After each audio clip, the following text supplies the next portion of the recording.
Greetings from the black holes of South Dakota, United States of Advertising. Stan Jabalisco here. A little comment on the weather for you. There was another big windstorm, I believe in Detroit, just a couple of days ago that knocked out power to some 350,000 people. They were talking about the winds in that storm. It was apparently some kind of a derecho that passed through there. And they said they had wind gusts of 75 miles an hour. And then they referred to that as hurricane force. Well, I've talked about this before. A Category 1 hurricane is defined as a storm with a sustained wind of 74 miles an hour or more. The gusts are usually about 30 miles an hour higher than the sustained wind. So a minimal hurricane would have to normally have wind gusts of at least about 100 to 105 miles an hour. So technically speaking, that was not hurricane force, but it did a lot of damage to the power infrastructure. And this is something rather interesting because when I was a kid growing up in Minnesota, I remember a lot of windstorms. In fact, the town I was in, Rochester, Minnesota, was, I believe, even windier on the average than Casper, Wyoming. And right now, these days, there's a big bunch of windmills, electric power generators, wind turbines, just south and west of Rochester. Minnesota's a pretty progressive state. And they still have windstorms like that, but I remember when I was a real little kid, about 5 years old, a wind that gusted to about 75 miles an hour.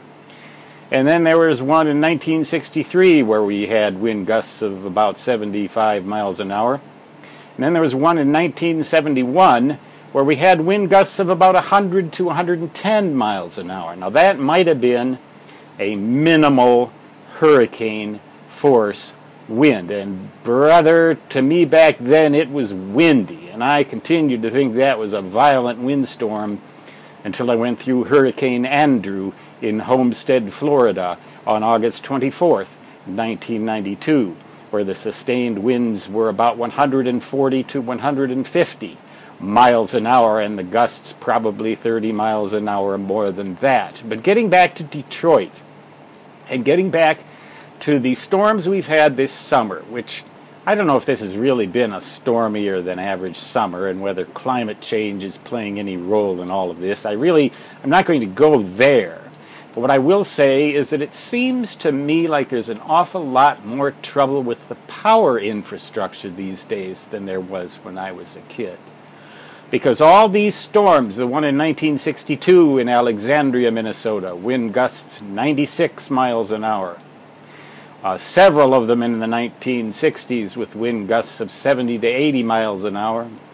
And I don't ever recall a protracted power failure as a result of any of those storms. In fact, I don't think we ever lost power in Rochester, Minnesota for more than a few seconds, ever.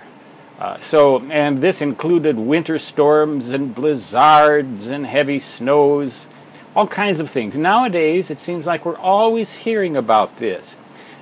Forget about hurricanes, that's a whole different deal, but just ordinary thunderstorms with high winds seem to be producing an awful lot more power outages. Now, yes, there are more people and there's more stuff in the infrastructure, but I don't recall hearing about this nearly so much when I was a kid. Kind of makes you wonder.